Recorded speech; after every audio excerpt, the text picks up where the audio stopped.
and welcome back, everyone, to our 10th episode in 36. I'm Elsa. I'm here with KD Dayton today and David Fisher. Thank you both for joining once again. And we are here for the first Decan of Cancer. Happy birthday, Cancers! And happy summer solstice to everyone. I hope you all can see me. It's a heat wave here, so I had to take space in a different room. So hopefully the quality is okay for everyone. Yeah, so does anyone have any qualifying starters before we go ahead and dive in? I just want to say that if you're enjoying this series here on YouTube on Elsa's channel and our series of the Decans, that you subscribe, like, and share this video with the people that you like and that you think would benefit from this content being shared. Just reminding you all, because this helps our work a lot. Thank you so much, David. Yeah, that's true. So do the YouTube love language thing, and yeah, let's go ahead and get started. So Austin Coppock, in his book 36 Faces, The History, Astrology, and Magic of the Decans, calls this Decan mother and child, and T. Susan Chang refers to it as the dance begins. We have the chariot representing Cancer, and in the Hermetic deck, it's called the Lord of the Triumph of Light, which I think we'll talk a little bit more with the summer solstice approaching. And that we talked about it last time too, that passing of the light to the darkness. But here on the summer solstice, we have the longest day. So the Lord of Light is reigning the longest on that summer solstice day. So the chariot is that Cancer card. And then we have the Empress representing Venus here. So this Decan is ruled, this Decan is ruled by Venus. The whole of Cancer is ruled by the moon. So this Decan here, we have the moon as the home or the lord of the entire Cancer sign. So the next series of 3 Decans, and then Venus again, which we have covered back in Aries, I believe, a bigger sort of deep dive into the Venusian archetype of the Empress, which we will slowly unfurl here as well, but you can check back to that video for a deep dive of the Empress, here being Venus. Yeah, so like I said, I'm going to start to kind of pull together some of these themes through my notes from Austin Coppock's book. And here, starting with the summer solstice, we think of Cancer as the 4th sign of the zodiac. But in the oldest astrological arrangements, as we've talked about again before, in the Hellenistic period, the Cancer is the 1st sign of the wheel. So this is referring to that Thema Mundi again. And it's considered the horoscope of the universe itself, beginning with Cancer. And we see the moon here as this like lunar, quote unquote, feminine archetype, as well as Venus, the other sort of like embodied feminine archetype. And henceforth, we're going to be talking more and more about those themes because of the mother and child heading that we're given here by Austin Coppock. So the scheme of this arrangement from the Thema Mundi, and it's fitting here as Cancer is the sign of the mother. So it's kind of this birthplace of the feminine, quote unquote, birthing archetype. The spirit is embedded in the womb of the goddess, and from that seed grows a body. So it's again this birthing process of consciousness in a way, not just this physical mother and child, but kind of in a bigger archetypal way. There's an intimacy between the mother and the child. The mother nurtures the child just as the earth nurtures its seed. And here we're not looking at it as a hierarchy, but a chain of interdependence and growth. We're not always given what we need by this kindly mother. Luna's influence here is indisputable as this kindly mother. We think of this, but her power is twofold. She gives as she waxes, but she takes as she wanes. The moon has been routinely depicted as both this, nurturing mother, but also as Artemis, or I'd like to just add this, Austin's not saying this, but Mata Kali, or the Kali archetype, or Artemis, the childless, skin-clad huntress, this protectress or this devourer of beasts.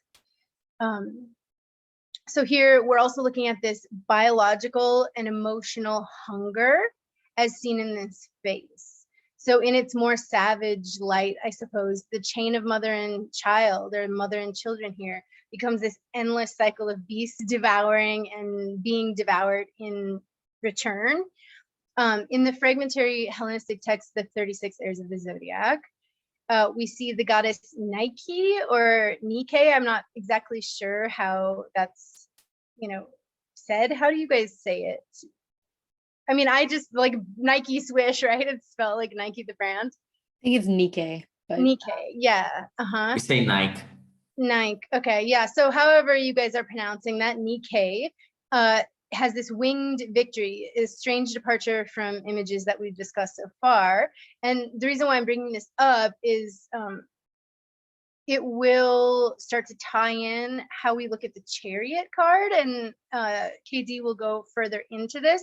So we've got this lunar mother Venusian quality of the birth and the nutrients being sought. And then here we get this Nike story that talks about, the tender and fierce biological process through the charioteer.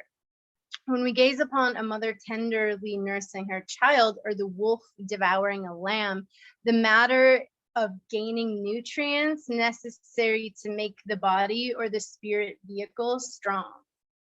Chariots have this cross-cultural symbolic reference to the body as the vehicle of the soul, whereas the Nike is the charioteer and the one who knows the requirements of that vehicle, of that spirit vehicle, or that driving force of birthing into the world as a soul hits a body, or however you want to talk about that dynamic. And those same dynamics permeate this quest for romantic love. As we'll see in the Two of Cups, we'll talk a lot here about like the two coming together, but this time in love and union.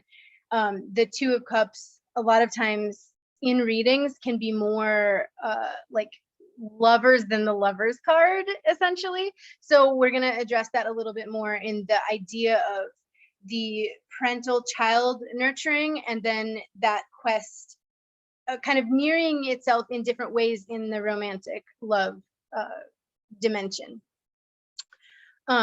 It's similar to the nurturing bonds between those committed partners. Although it's thoroughly romanticized, the actual dynamic entailed herein is a mixture of hunger and sweetness. Love and need blend together here, as if the two reside in each other's wombs, simultaneously devouring and being devoured, yet neither is depleted.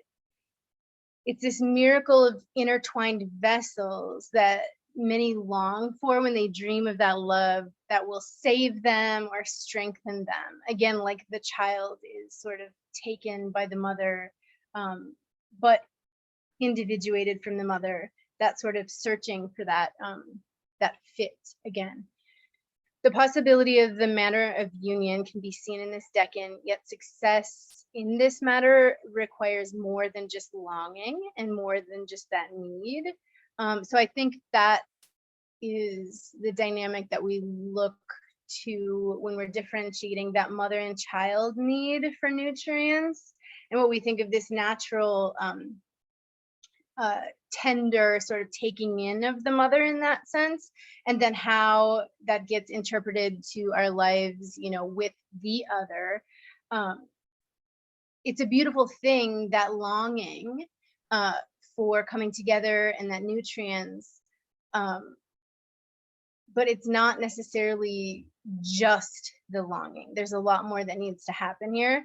And I think in a sense, we will be talking a little bit more about this as we come to KD was talking about the linga and the yoni, and I think we'll probably get more into that with the chariot card, but it's that primordial force again, where there's a lot to be built upon here, but these are kind of the for lack of a better term, the birth sparks of the primordial force of that Shiva Shakti energy, that Linga Yoni energy, that birthing center of the womb-like space, and the child coming through to the moment of the ascendant, right? The moment that that body takes shape, or that soul is birthed into the universe. So yeah, I think that's what I have from my Austin notes. If you guys have ideas that came through with that, or if you have anything to add to that.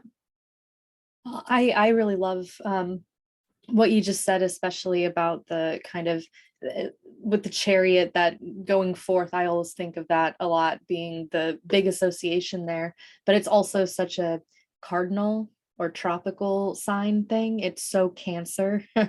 Yeah, that's what I have here too on my notes, is that we see our second cardinal sign or tropical sign, and depending on the language that you want to use, but here we see it in its water element form versus its fire element form. We have to remember, like we are going to talk about later, of the subtler side of this, and water, as opposed to cardinal fire, is a more conducive to rest type of energy. And when you are talking about conducive to rest, it's not that is a stale kind of energy. It's more or stationary or passive. It's actually taking things that are in movement and trying to put them to rest, but in a comfortable way. In the case of Cancer, it's trying to tend to that thing's needs It's in like a way. So the baby. is that exactly? So think about how the mother generally, when it's someone who's paying attention to their child, ideally, will feel her breasts kind of start swelling or spilling a little bit of milk when the child is hungry. That kind of connection, I feel like, exists here in the Two of Cups, as you guys were saying. And it's a natural thing that you build only with another person or in relationship to a group of people. It's that feeling of belonging that nothing else can describe, and that gives you that feeling of, oh, this is what I am like, you know, because that thing is like me. So Yeah. because the feeling that I feel here of the Two of Cups kind of validates that idea that I can reflect upon myself and my nature in a positive way that is pleasing to myself, validating to myself when I engage with these activities of the two. So engaging, that was more of the tropical side that I was trying to come to terms with.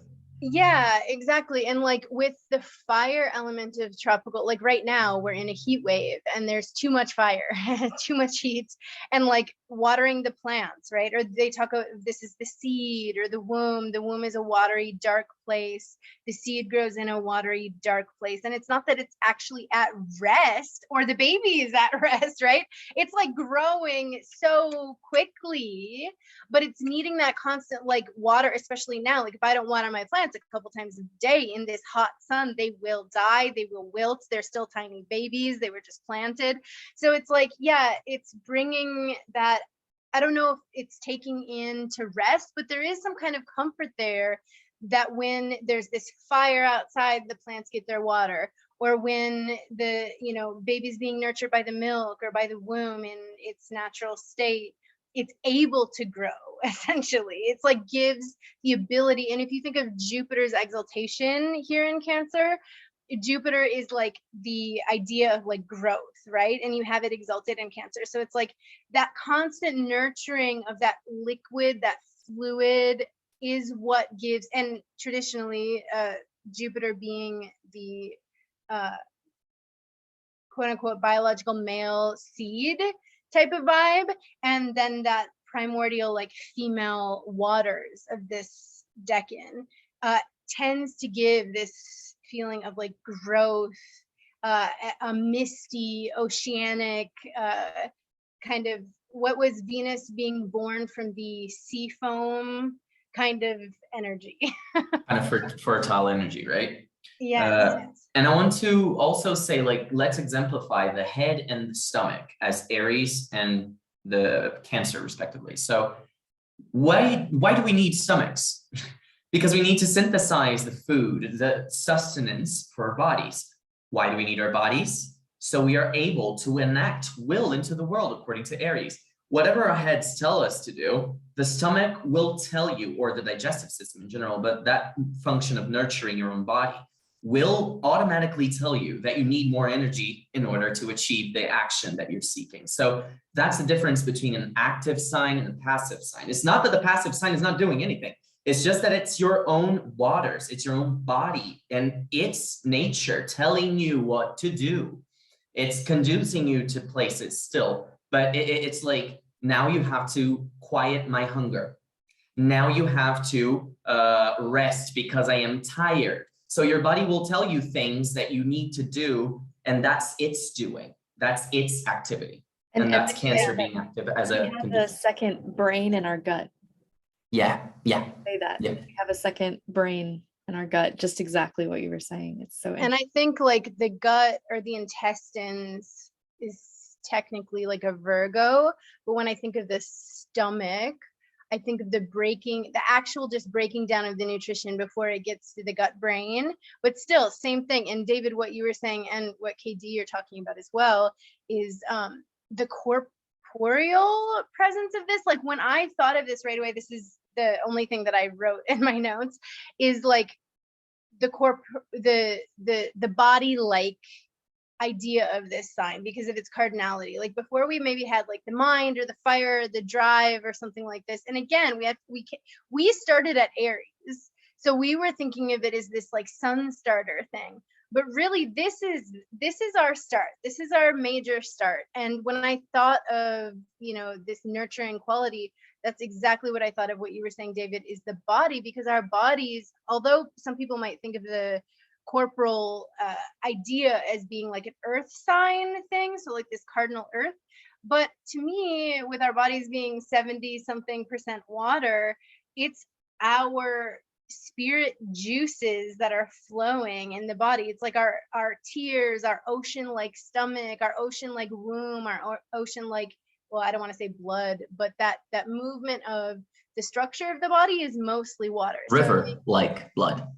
Yeah, well, and when I think of blood, I'm just, thinking of, like Mars or Aries or something like that. But yeah, just that movement, the corporal nature of our bodies being water and the spirit coming through in those fluid ways.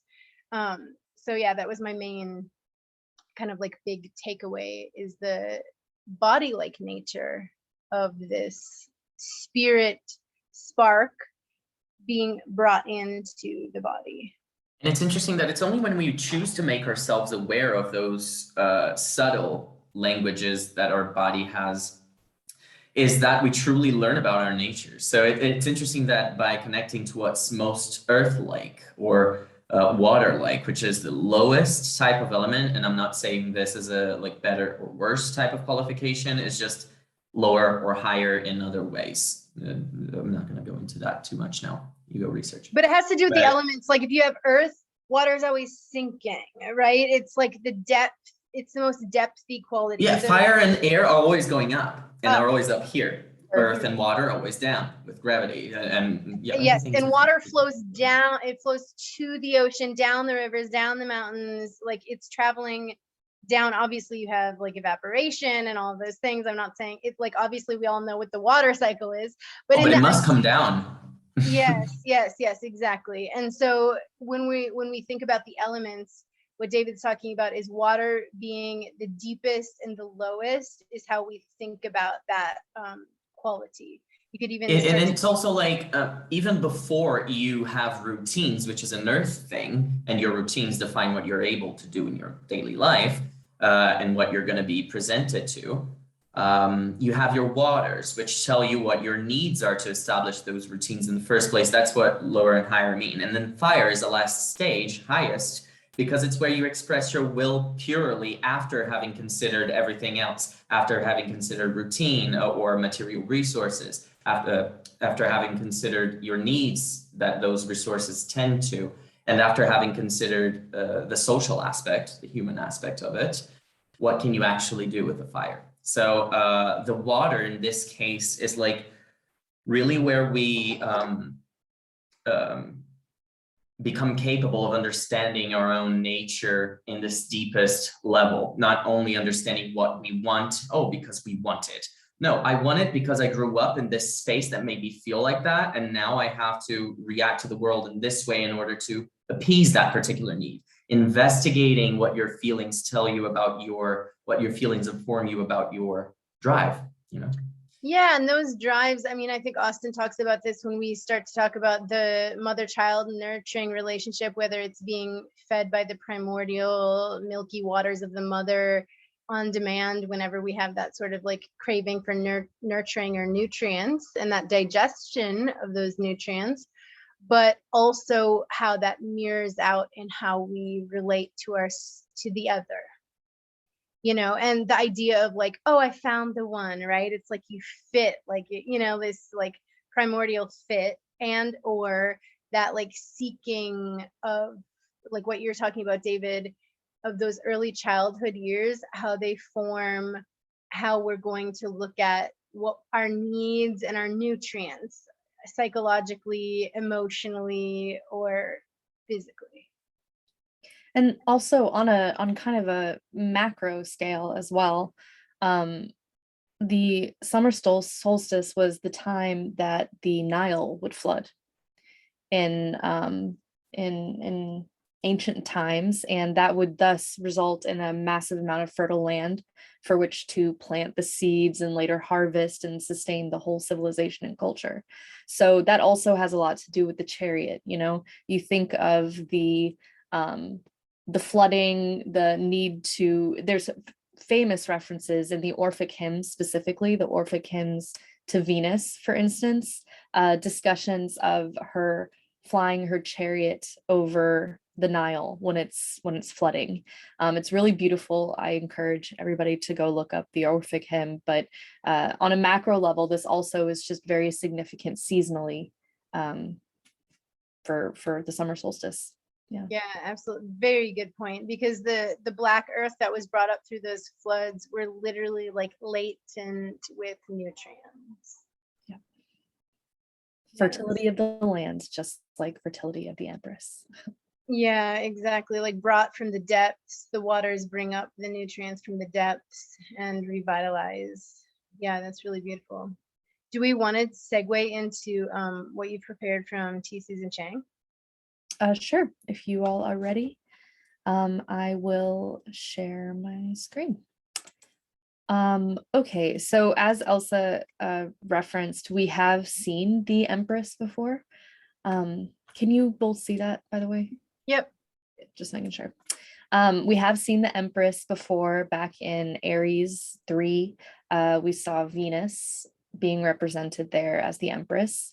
And since we've seen a few depictions of her before, I wanted to show a little bit of variety. You'll recognize on the far left is the classic Rider-Waite-Smith, the Empress card. Below that is the Mother Piece Empress card. We also have in the middle the Scapini deck Empress, then the Dreaming Way Empress, and finally the Renaissance Golden Tarot Empress depiction. One of the things that's very common throughout all of these that really speaks to what Elsa had just shared from 36 Faces is that the Empress is often depicted as pregnant. The Empress is often a pregnant woman, immediately calling to the mind that sort of mothering or nurturing relationship, and intricately the archetype of Cancer itself.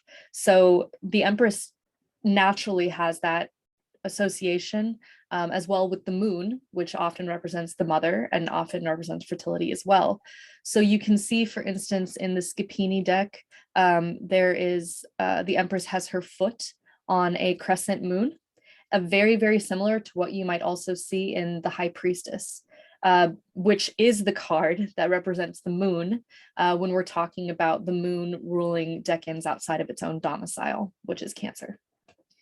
So again, that representation of the moon speaks to mothers, and it's present across the Empress. And again, these are cards that represent Venus, and you can really see in the Mother Peace deck as well some bull iconography, and a lot related to the earth and growth and gardens and planting. That's very Taurian, very Taurus, which is one of Venus's domiciles and is also the exaltation of the moon. So these signs are all very strongly interrelated, and just wanted to point out some of that we may have missed, for instance, in the Aries discussion of the Empress. And as Elsa referenced earlier, I wanted to share this image of Botticelli's Venus, in which the myth of Venus's birth is being represented. So it was born out of Uranus being castrated by Kronos and his genitalia being thrown into the sea, and it bubbles up, and out of a clamshell is born this beautiful goddess, Aphrodite or Venus.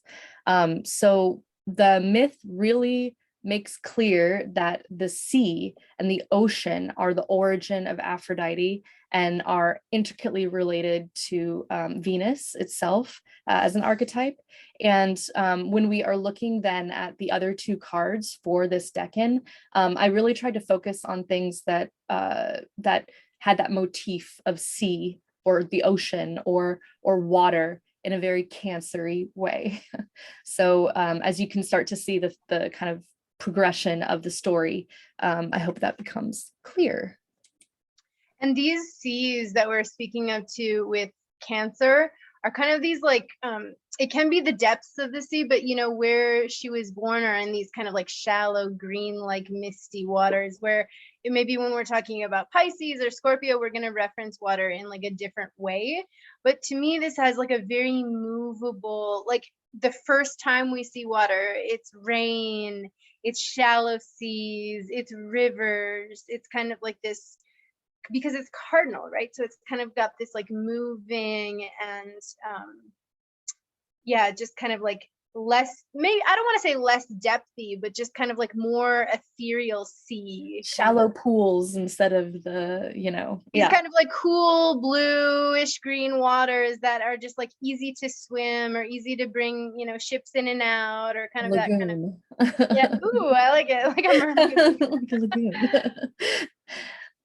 Those are, I mean, everything you were just saying too kind of encapsulates keywords that I associate with the Chariot as well. This movement, this momentum, a lot of self-initiation, which again has to do with that cardinal that we were talking about, Aries being fire cardinal, Cancer being water cardinal. But one of the things that I often think of in my mind to illuminate the story of the Chariot is riding a roller coaster. So just like right now, we are at the place where the sun is at its zenith, theoretically, seasonally in the north, at its longest period that it's shining during the day, longest proportion of the day in light.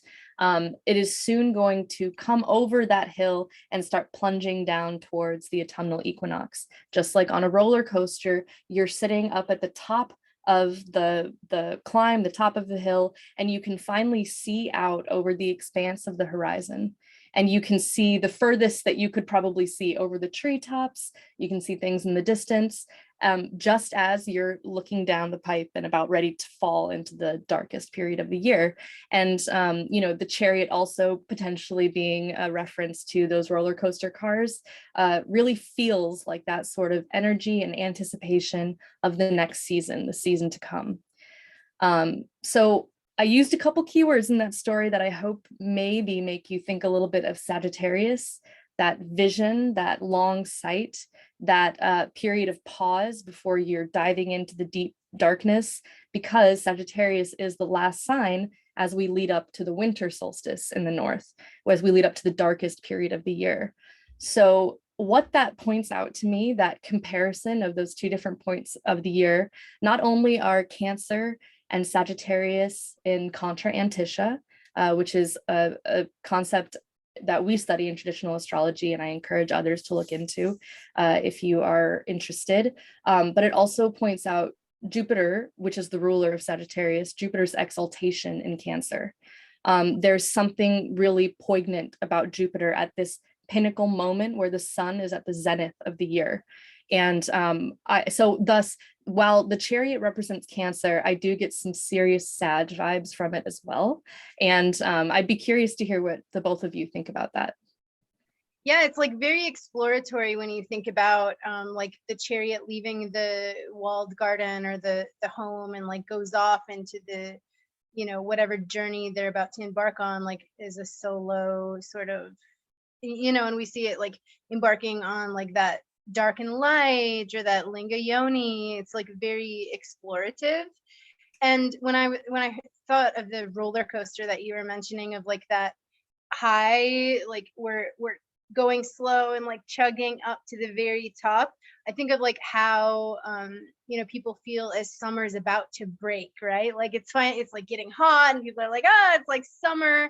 And I'm sorry for the northern hemisphere like references, but that peak feeling also reminds me of like that climactic energy that could be indicative of like birth and like all those things where you're like building to the climax of whether it's you're building these contractions, building, and then the baby comes, or whether it's like in that procreation kind of like thing, like maximum, and then the egg opens, or, you know, as far as like the egg cracking open and seeing the baby chick, or just in that sort of like biological way of like the lovers are climaxing to this like moment of potential or whatever.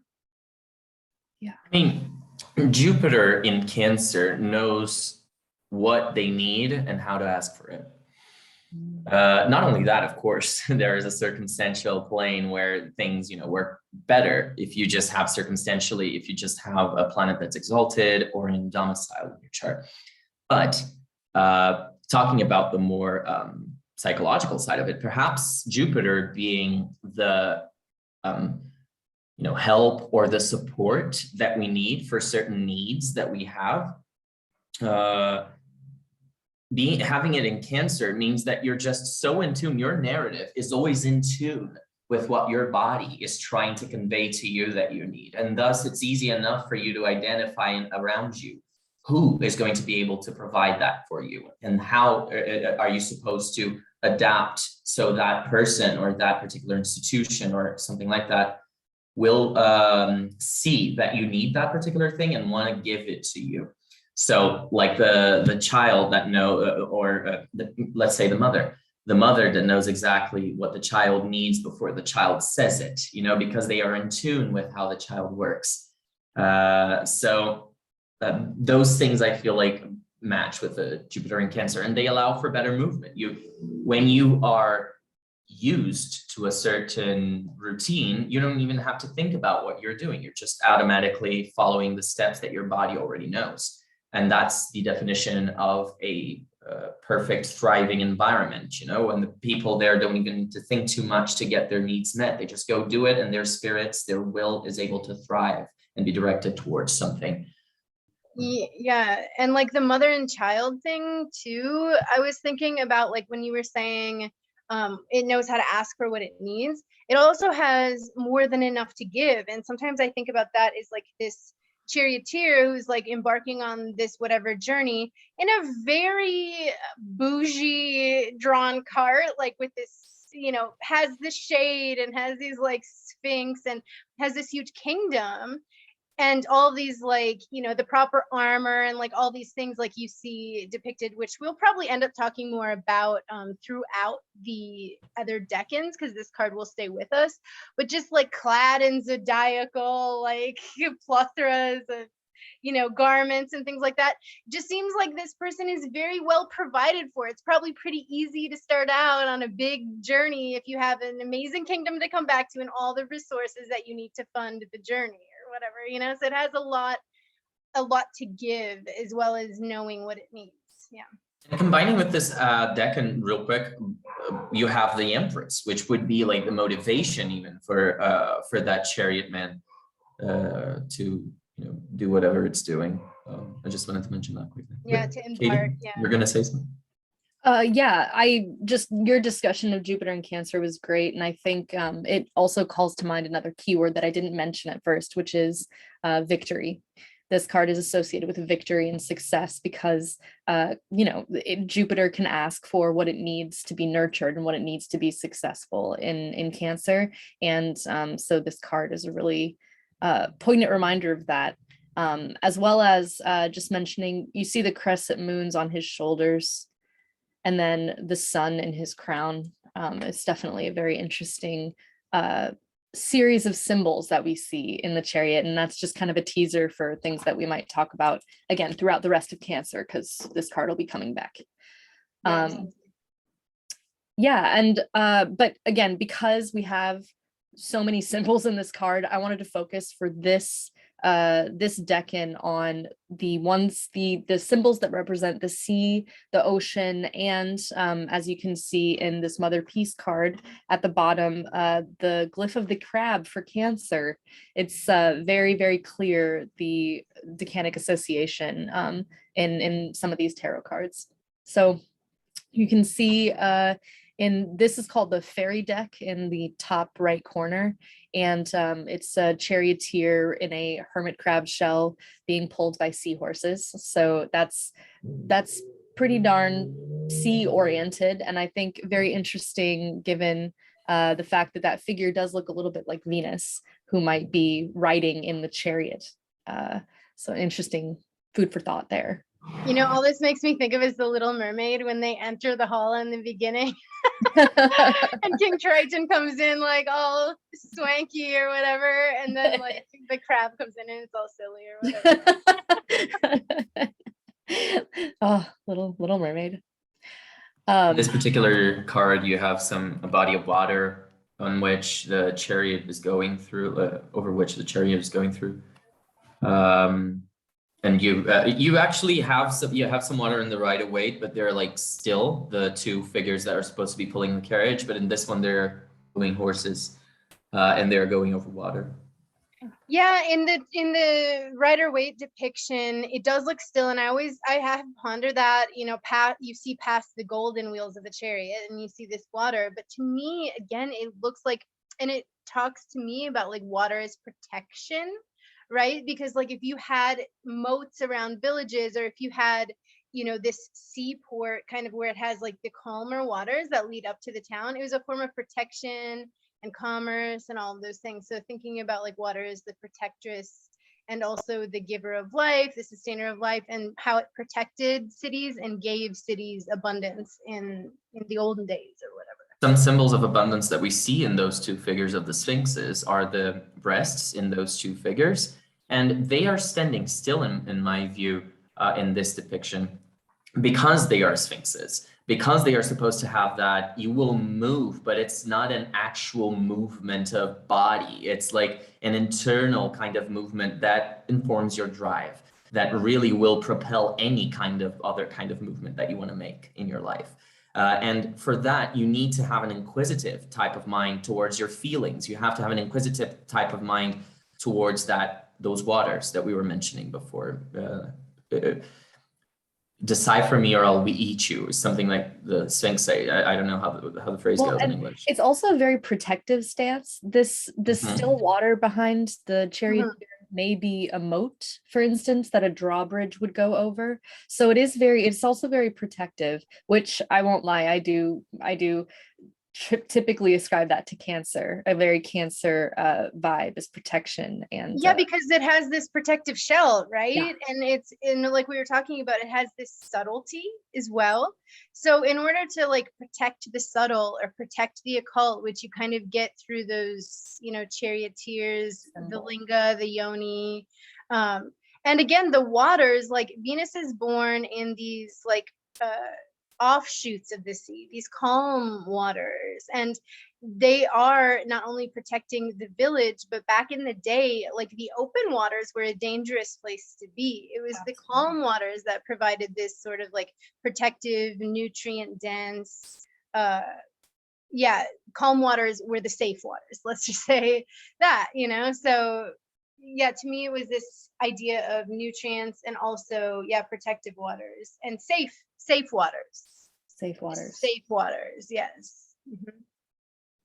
I would really love to tell the story as well of this mother piece deck, because this is a beautiful card, the circular one at the bottom of the screen.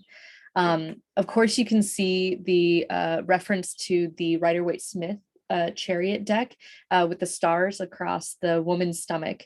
She's doing kind of a bridge over the picture below of that's supposed to be Artemis or Athena, or a very much more ancient goddess who is sometimes referred to as a precursor or a former incarnation of Athena, called Neat, I believe is how you pronounce it. Is that correct? Or Newt, I don't know. I think it's, yeah, Newt is kind of how I've said it. Some people say nut, some people say, you know, I mean, I think it's I've Newt. heard it as Newt. I was hoping you were going to related to the Egyptian goddess Newt, but this is Okay. I think it's just another iteration, a different dialect maybe of saying it. Yeah.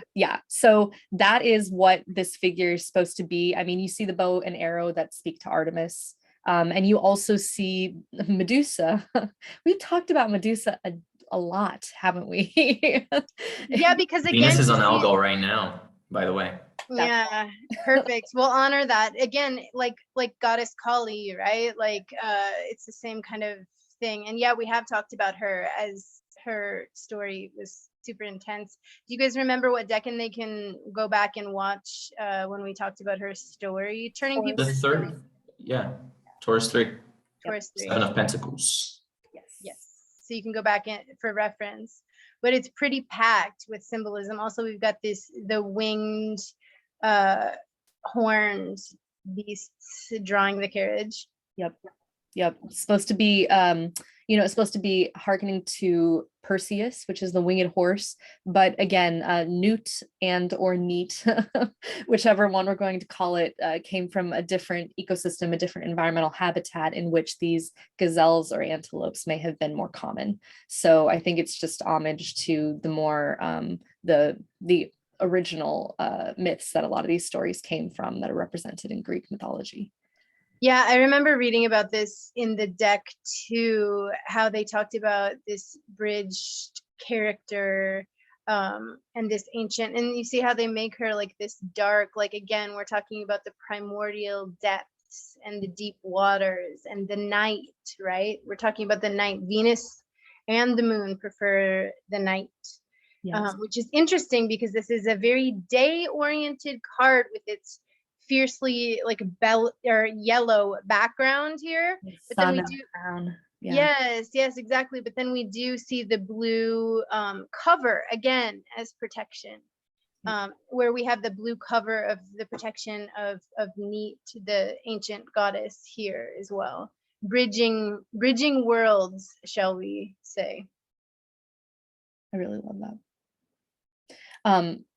The last thing that I wanted to say about the chariot is related to its numerical significance, the number 7.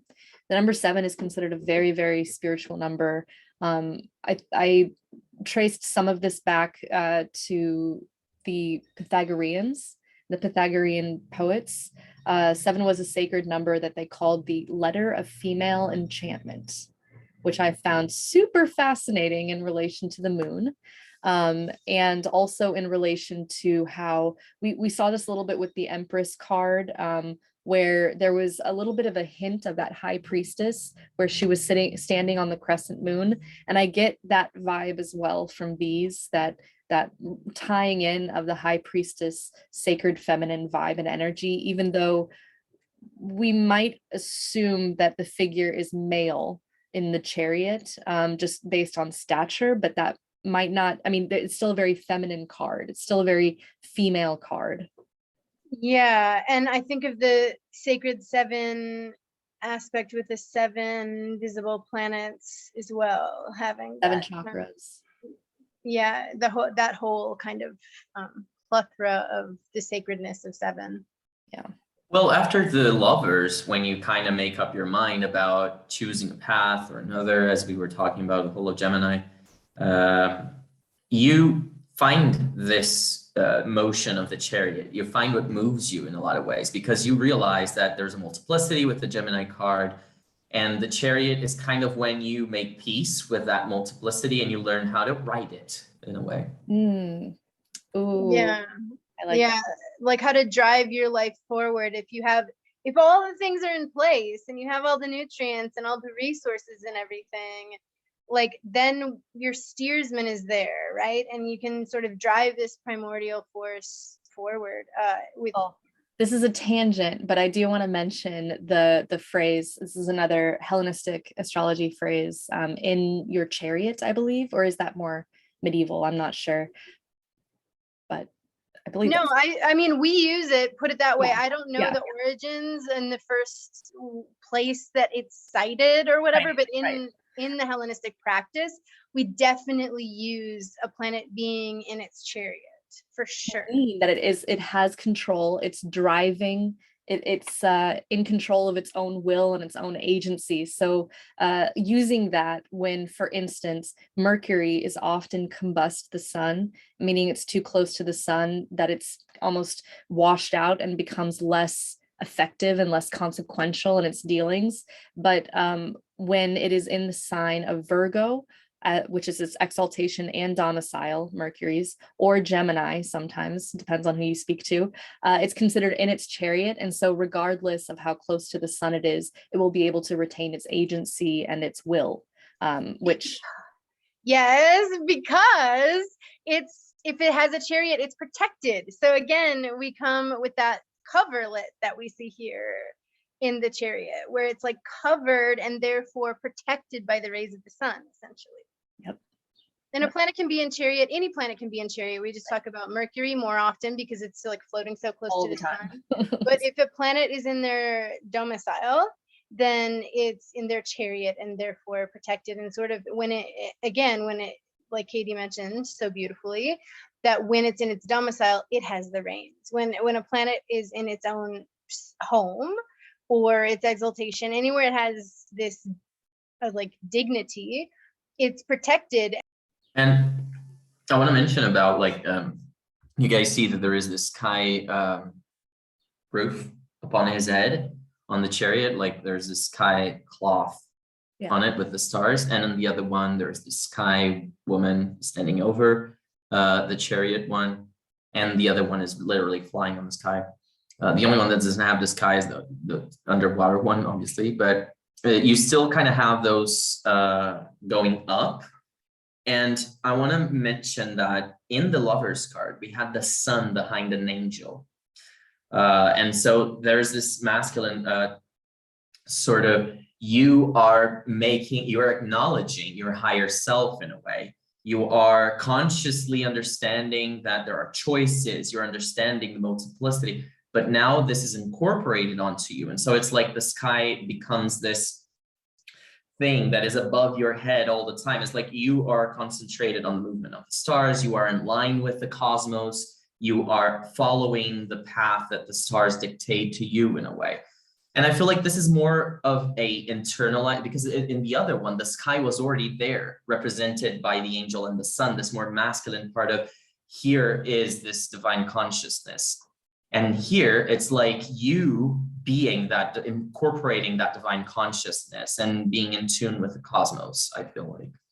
Yeah, it reminds me of that, the selective part of how we talk about the sun, right? Where we have this like day and night thing that we talked about. And we have this like primordial waters, like nighttime full of stars, this womb-like birth.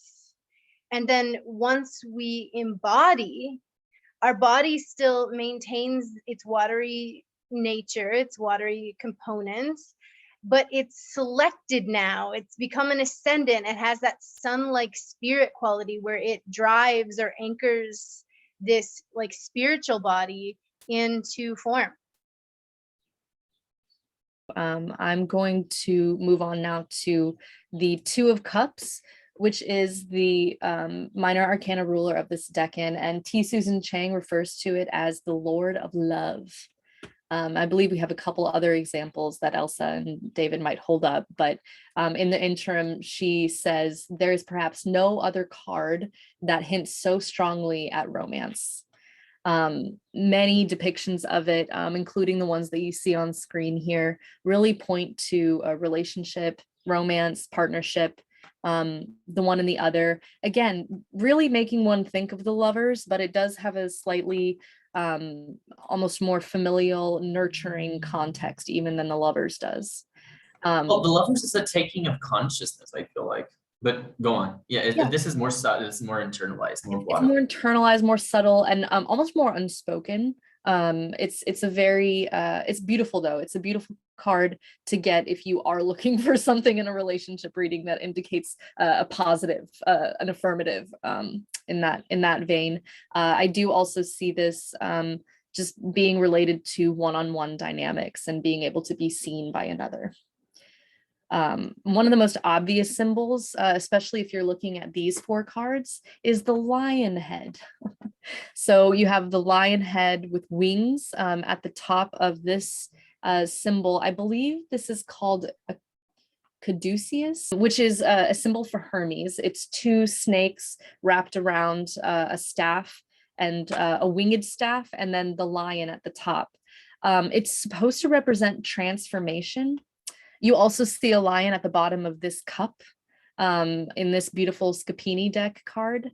But so it's a sign of transformation. And again, it's almost in the suite of cups and with these 2 figures, it's almost the transformation of understanding and the translation of understanding and acknowledgement between the 2 that's being almost alchemized between. Yeah. Watched Frozen 2, just a quick example. And there is that scene where Kristoff is in the woods. They just entered Foggy Woods, and there's the other friend like that Kristoff makes, the other reindeer guy. And there's this guy that, you know, has reindeers, and he's like speaking for them, like mimicking them and stuff like that. And Kristoff is like, "You talk to reindeer?" And he's like, "Yeah. It's like you." It's like you can hear their thoughts and then you just say it. And then Kristoff is like, and then you just say it. Like he just repeats what the guy says because he's so identifying with the guy that it's like he doesn't even have to say, and the guy expresses exactly how he feels about reindeer. And those 2 become friends instantly. And so, and that guy proceeds then to tell Kristoff how to propose to Anna. So yeah, so it involves reindeer. So you have these this moment where this unspoken identification, almost unspoken, right? There were a few words, but they didn't have to say, "Oh my God, I identify with you." It was obvious because of the way they moved. Yeah, totally. And it does have to do with like love and proposal too, which is kind of cool. And then we break out into song "Lost in the Woods." Now I'm gonna have that like rolling through my head. So what I was going to say about this lion figure in these cups, so cups are obviously the subtle body, like we talked about. They're obviously the emotions, but and then we've got alchemy, which we're going to talk probably more about in the Mercury Decan, which is to come. But when I see the cups here, and I especially like the way that it's depicted in the Scapini deck, because you have the silver cup and the gold cup. So you have the sun and the moon, and the lion obviously is the Leo sun archetype. So it's bringing us back here to the thema mundi. You've got the sun and the moon, the king and the queen. You've got the silver and the gold, and you've got the alchemy of the 2 of them together in like complete harmony here for the first time. You've got and because Jupiter's exalted as well, it's like you've got the resources, you've got the harmony, you've got the potentiality to make the 2 one, which is like, you know, what that longing that Austin talks about, what we're longing for in the other is to make 2 one. And you see the potential of that happening here through this great alchemy of the sun and the moon, sun and gold, these 2 precious metals that sort of fit and have the potential to nurture, the potential to feed on a spiritual level, on a subtle level, and, you know, bodily, of course, as well. Yeah, and there are snakes on this card as well. I forgot to mention there's snakes on the silver cup and the lion on the gold cup. It really is a beautiful card. I think we mention it almost every single episode, but this could be a reference also to mind and heart combining, because the snakes, they represent knowledge, and they represent, you know, the seeking of knowledge. much like the Garden of Eden, the snake offering the fruit of knowledge to Eve. And you Exactly. have the lion represent, much like the lion in the strength card in some depictions, you have that being more of your ego nature, I would suppose, more of your heart. The selection and again, those Leo qualities of the sun finding its domicile in Leo and the moon finding its domicile in Cancer, and that Thema Mundi vibe.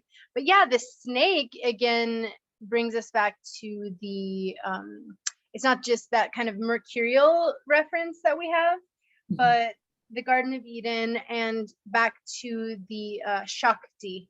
So that primordial Linga, Yoni, Shakti energy.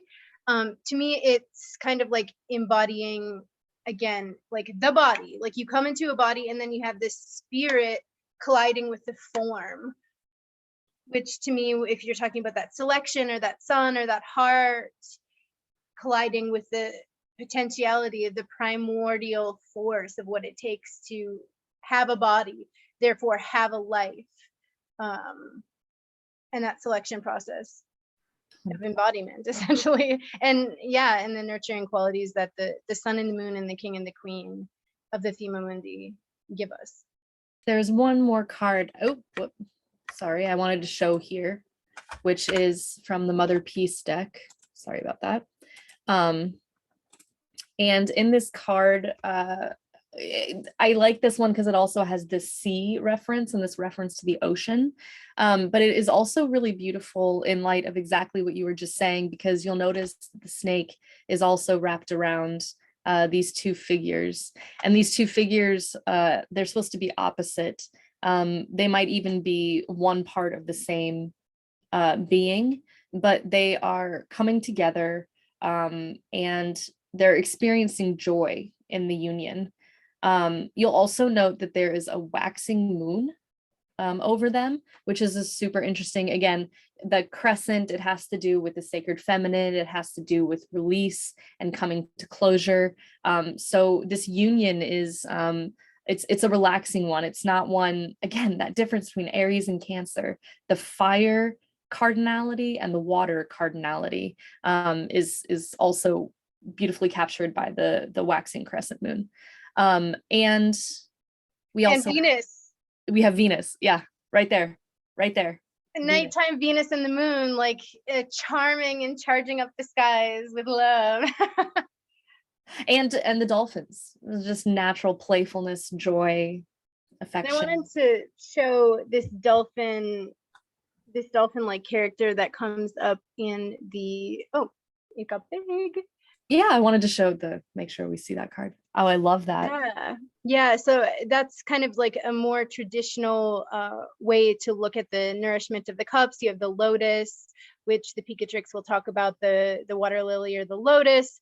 And I don't know if you can see, but that's actually two dolphins. It kind of looks like one from the screen. I need to start sending these to you, Katie, so you can display them so nicely. But yeah, that dolphin depiction comes back up again. They're just like these, even the way we think of dolphins as these super intelligent human-like sea creatures that are full of like love and abundance and laughter and like so easily joined with human nature.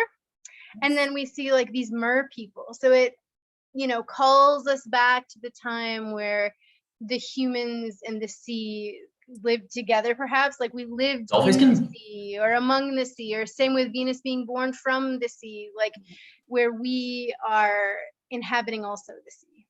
Yeah, just heads up, if you encounter a wild dolphin, don't try to play with it. Don't. They can be violent as well if you're not, even if you are a fish, but they can be violent. And if you're a fish, welcome to our YouTube channel. Yes. Yeah. Treat water life with respect, please. Yes. Crabs and dolphins and the seashores. Yes, absolutely. And if you can, maybe do a little water ceremony for your solstice. Make sure to include water. Go to the shores of the seas and the river and just give thanks for that primordial nurturing life that we have. So I'm going to throw up that mini Wachoni again. Water is life, and it is sacred and super special. So is this a good moment to read the last piece of the Picatrix before we close? Yes. Okay. So there rises in the first phase of Cancer a man whose fingers and head are distorted and slanted, and his body is similar to a horse's body. His feet are white, and he has fig leaves on his body. This is a face of instruction, knowledge, love, subtlety, and mastery. So we see all those things that we were referring to in the chariot depicted here in this first phase of Cancer by the Picatrix. And I just want to mention the men whose fingers and head are distorted and slanted. Well, there is something to say about the way that your body looks. Why are most of our fingers, the general form of a human that is depicted for most of us, because this is how most of us are born, is like 5 fingers, 2 eyes, 2 ears, 1 mouth, 1 nose with 2 nostrils, and things like that, variations in between. But your fingers, they're straight. A straight line and a curved line represent very different things in symbolical language. And so if you have slanted members, it means that the extremities of your body, the ones that are meant to be masculinized, are more subtle. They are made softer. They are made more towards a nature that is represented by the curved line in this case, which would be the more feminine nature that we are talking about. So perhaps this is what it means by these slanted members and distorted fingers and twisted fingers. Really good occult reference there. I was wondering, because when I first read that, I was like, I wonder, because it's so Saturnine, right, to see like a curved man with curved limbs, and I was like, I wonder if that goes to like a different Decan ruler at some time. The rest of it goes like, we have the fig leaves covering the body of the man, which reminds me of like Adam in the Garden of Eden, right? Being covered by the fig leaves, back to the snake and the, all this symbolism that we're talking about. But I love how you interpreted that, David, because I was like, maybe it's a Saturn thing from, kind of seeping through from some other stuff, because we do see how the Decans will seep into each other from like the Abinajataka, and we'll see like kind of images overlaid from the previous or the ones yet to come.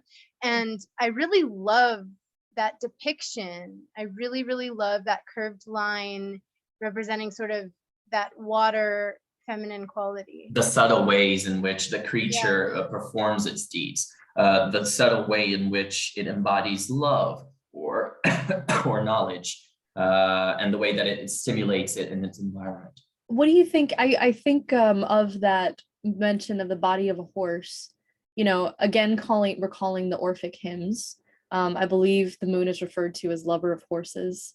And also there is another little Sagittarian reference there. I don't know what my deal is. And we are talking also about the chariot here. So it could be about how this animal that resembles a horse is trying to recall that feeling of going somewhere, of it moving according to its knowledge and to its, subtle nature towards something. And we see the four limbs, or the 4 pillars here instead of the 2. You see how that kind of I have to slant the card or you're going to get a reflection, but you have that 4-legged, 4-pillared, and remember the antelope. So it's not just the Sphinx, the 4-legged creatures, but you have those horned, lots of horned figures. So we're bringing kind of 4 posts, right? 4 the 4 posts, so that represent like that structure. Kind of a Jupiterian thing too. 4 is a Jupiterian number, and Jupiter, as we know, is the support for things. I think the word is doxa, was it? Yes, doxa. Yeah. The thing that stands for other things to stand upon it, right? Yeah, we talked about that lifting up, or Jupiter being the gift that offers itself under something for its like stability. And we have that with representing that seed, that it's not the seed itself, it's not the womb itself, but it's offering up for that like abundant quality to happen. It's the expectation, Yeah, right. He does. Robert Schmidt talks about, it's something that we take for granted because it's totally expected, something that's offered up underneath everything else that the native is built upon, which really does talk about its exaltation here. And the 4-legged, the quadrupeds. And I think that's really, I like that you bring in that Sagittarian explorative kind of like reference, like a precursor when we have the longest light to that kind of exploratory nature of the four-limbed Sagittarian, beast or quality. It's like at this time that we are at the summer solstice, maybe we should be thinking about that time where we're in the darkest time of the year, right before the winter solstice. And perhaps it's a little bit of a reminder that it's not always going to be this light in the north. And it's not always going to be this light. There's not always going to be this much potential for growth. So right now we can just have these abundant parties, and we can go on our journeys and all of that. But we are at this point celebrating that our crops have taken seed, because we will know by now if they took, we planted them before not knowing if they're going to take. Now what has taken is taken, and it's going to do its growth. But because of that, we're going to have the harvest. And because of that, we'll talk about the harvest with Virgo and the harvest not going bad and how much we save up. But all of this will be accumulated, dried, saved, stocked, weighed by the time we get to the dark night that Sagittarius rings in. Yep. I just left Gemini. Too early to start talking about Sagittarius now. I know, sorry. I know. Oh my God. I started thinking about that because when we bring in the water, then we start thinking, oh, Scorpio's next. And, well, that's really beautiful. And I love that occult-like nature that you brought in and interpret from the Picatrix. I really like that. It's really good. So do we want to maybe mention a couple nativities, some news if we have it, and close up? Let's go into nativities, shall we? Yeah. So we have a few different figures that I'd like to mention. Going through this list, one of the things that David and I were mentioning briefly beforehand was how a lot of these folks are really lunar looking people. Like, they're very moon forward in their appearance, and what we think of with that is very rounded faces, sometimes large eyes, especially large watery blue eyes, very all one. So I'm thinking Meryl Streep is a pretty good example of this. We have this is kind of a random one, but Mike Tyson is a good example of this. I think he has a very round, lunar face. Lana Del Rey. Yes. Cyndi Lauper. And her songs, Lana Del Rey and Ariana Grande, they make you feel small. They make you feel small. Pocket-sized. Yes. We have Tobey Maguire, Princess Diana, which is an interesting Like Princess Diana. Yeah. But I think those are the main ones that I wanted to mention. Just a few famous people to think about. Oh, wait. I have to mention Henry VIII. Was the one that is infamous for his 6 wives, who he successively divorced, beheaded, etc. He really took the 2 of Cups to a new level. Just so many marriages. So the saying goes, divorced, beheaded, died, divorced, beheaded, survived. It's a nice rhyme that you have there. Yeah, but lots of wives and lots of children can be definitely a thing that we see. So is there more? No, those are all the ones that I wanted to mention. We have some random ones here and there, but too many to read all of. I know. Thank you guys for bringing the nativities every time and taking charge of that. I do want to mention a couple special Cancer nativities. So Solyo, who does our animation, she is a Cancer, and the other Cancer that we have that's a part of this channel is Ebyan from Ebyan and Ape Chimba, who do the soundtrack. She's also got a birthday. So when this Decan comes out, they'll both be having their birthdays. So I wanted to wish them a special happy birthday, because we've got a lot of Cancerian art behind the channel. So that concludes this time. Let's go through our announcements, our websites. I am open for clients. I'd love to read your chart this summer, so you can hit me up. Everything's in the about section for that. And then KD and David, do you want to tell us about your offerings and your websites, etc.? I am at kddayton.com. Also the same on Twitter and kd_Dayton on Instagram. And I am open for readings. And I don't really have any news or announcements going on, but I think, David, you do?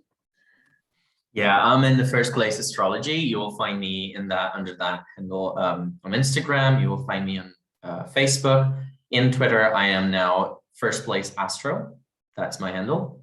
And I got my own YouTube channel as well. So go check that out. I have a companion series to this own. Haven't posted anything in the last couple of weeks because I am really in a rush through the past couple of weeks resolving my life. You can see I'm in a new environment every day. So congratulations on your new home. I didn't know if you wanted to announce it, but we've got David. Yeah, no, I'm in a new home. I moved today, actually. Yeah. So beautiful, super beautiful. Thank new you. place. So that's a very charming, wonderful Cancer-like start for you. It I is. love It is. place. I love the new place. It's great. Thank you. And apart from that, on the 22nd, a couple of days from now, we're recording this on the 20th, we'll have our first study group session in Elsa's Patreon. So if you go there on the Hellenistic Astrology Patreon, and on the link that's going to be in the description above mine and Katie's offerings, you will have the access to the tiers, different tiers that we have. You can have some tiers where you have access to the group for $5 if you're in financial need, or if you want to have the $15 regular access, you will have all the last Wednesday meetings every month with us, Elsa, Matt, and I. Katie is not participating. Or she is actually. I'm participating, but I won't be hosting. Yeah, but she's going to be there. You guys are going to be seeing Katie there as well. And there's also a $20 tier, I think a $25 as well. And you guys can check that out, which tier falls in your interest better. Yeah. Cool. Yeah. Thanks for announcing that. Hopefully I probably won't be, maybe this will drop tomorrow. Hopefully this definitely will drop before we hit the study group. I'm going to go swim and get out of my hot house for a little bit. So maybe I'll edit tonight or tomorrow and get this out to you all. But yes, when you see this, the point is it's going to be the solstice. Happy solstice. We're starting the day after the solstice or the solstice, depending on where you are, as a beautiful little like Cancerian starting point for all of us. So yeah, please do join us for that book study. And I think we should just mention that we are studying Demetra's volume 2 book that is out now. And if you want to catch up with us, we're just kind of breezing over the first 2 chapters. You can join at any time. We'll be at this for a solid year and some months. So join whenever you happen to be watching this, or check it out whenever you happen to be watching this. And that's Demetra George's Ancient Astrology Volume 2 that Elsa's Ancient Astrology Volume 2. Available on Amazon. It is, and I have links below to the Rubio Press and to the Amazon, and you can buy it at either of those places. Demetra says she doesn't care which, but if you like to buy from Amazon, depending on where you're located, you can do that. Or if you want to buy from the kind of like a smaller printing press, that's also available. Publisher. Yeah, publisher. Thank you so much. So thank you guys for being here. We have a lot to look forward to with these like beautiful decans to come. So it's kind of fun to do these easy ones, you know, that we don't have to like break it to you with trigger warnings and things like that. After Gemini. Yeah, it feels good to be in the heart of the summer with these beautiful Cancer and like Leo decans to come. I don't know. There's something about this card that appeals to me a little more than a guy with 10 swords on his back. Yeah, it seems what? I know, boring. We go from like the worst to the best. And again, we get that because the Thema Mundi. So remember that as our beautiful teaching tool. And yeah, so thanks again, everyone, for joining us. And we will see you soon for Cancer 2. Ciao. Cheers. Out with a poem? Yes. Definitely. So at the end of each chapter in T. Susan Chang's 36 Secrets, she has a poem that she ascribes to the Decan, and this one's called In Love Made Visible by May Swenson. In love we are made visible, as in a magic bath, are unpeeled to the sharp pit so long concealed. With love's alertness we recognize the soundless whimper of the soul behind the eyes. A shaft opens and the timid thing at last leaps to the surface with full spread wing. The fingertips of love discover more than the body's smoothness. They uncover a hidden conduit for the transfusion of empathies that circumvent the mind's intrusion. In love we are set free, objective bone, and flesh no longer insulate us to ourselves alone. We are released and flow into each other's cup. Our two frail vials pierced drink each other up.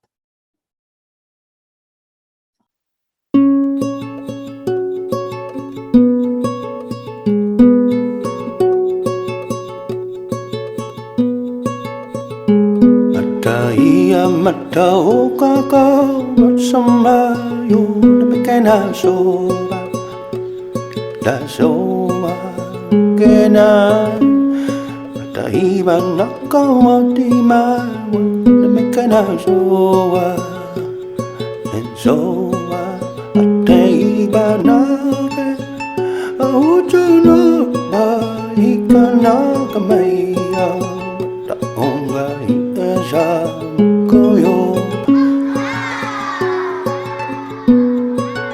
Okoyo Masena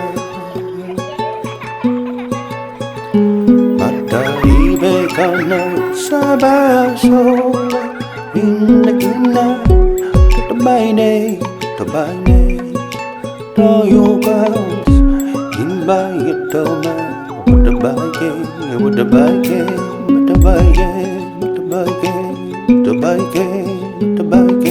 Dio no lakano yo ba sono me yabagorina Gamoya de goyo himi on my way go by Dio no lakano yo ba sono me yabagorina